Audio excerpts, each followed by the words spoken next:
Hey guys, you are watching the In Third Person comic book show. I'm Jett from inthirdperson.com, a website about video games, board games, comic books, and more. Today on the show, I wanted to talk about Marvel's 100th anniversary. No, Marvel is not 100 years old, but to celebrate their 75th anniversary, they put out a series of special limited edition one-shot issues on some of their top-tier franchises. So they've done Spider-Man, X-Men, Guardians of the Galaxy, Fantastic Four, and the Avengers. So they've done one issue each where they envision what each of those series look like in the future.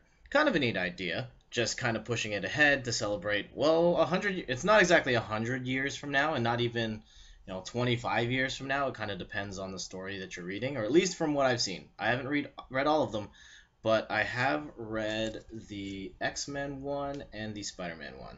Let's talk about the Spider-Man one first, because this is the one that I got first and read. So this one involves the Kingpin, and the Kingpin somehow got a hold of the symbiote. As you can see here, you probably thought, maybe it's Eddie Brock, or I think Flash Thompson is the current Venom. Anyway, he got the Venom symbiote.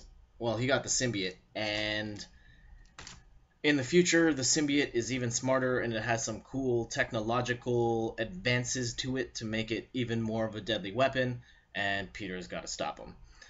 I love the art here. It's painted by, I can't remember the name. I'm going to put it right here along this bottom part here. It looks very good. The story, though, it just feels like a very straightforward Spider-Man story. It doesn't feel like something far out in the future or sticking with the theme. It's just, well, Venom or Kingpin got the symbiote, and here's what happens. Very straightforward. I think it's okay. Probably not really worth your time, but that's that. And the other one that I've read, the X-Men one, features, well, the X-Men have gotten back together. They sorted out their differences. There's no more Team Cyclops and Team Wolverine. And Cyclops in the future becomes the president of the United States of America. Yeah. Uh, well, I guess that's not the first time. If you've been reading, is it X-Men or Uncanny X-Men? One of those, I'm pretty sure it's Uncanny X-Men where Dazzler, no, what was it, one of the X-Men series, modern X-Men series, Dazzler becomes the president for a little bit. Yeah, so Cyclops becomes the president, and he's hoping to kind of bring humans and mutants back together.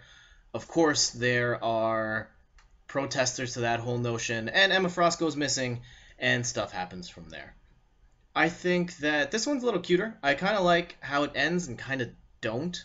There's kind of a nod to Cyclops' past in there and how it weaves through, but then the plot device that they use to get there is just...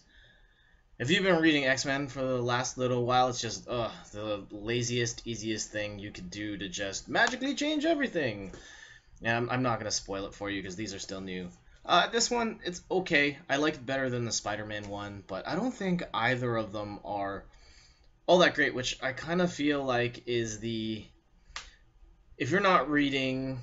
And I mean, this isn't true all the time, but I feel like a lot of the time when these comic book publishers are putting out like one-offs and extra things outside of their main continuity, it's kind of weak in general. It's different artists. I've been burned a lot of times. I haven't been reading comics very long, but I feel like I've been burned a lot of times on stuff like this. I guess most recently I was reading these giant-sized Spider-Man and Spider-Man Spectacular one-shots. And I mean, it's just a retreading of this, actually the same old stories over again, and that was kind of frustrating. Yeah, don't buy these ones. It's like, you know these stories already, and they're not told or drawn in any way that makes them better than what was before. So, I mean, that's that. Marvel's 100th anniversary. There's the other ones. Maybe I'll pick up the Guardians of the Galaxy one, but I don't know. I'm pretty lukewarm on the first two that I've read, so I don't think I will continue on from there. So that's it for today's show. Thank you so much for watching. If you liked this video, you can like it on YouTube. You can check out more of my videos on youtube.com/JettInThirdPerson. and the website, inthirdperson.com, for video game stuff, board game stuff, comic book stuff, and more. So until next time, thank you for watching, and I hope you come back for the next one. Later!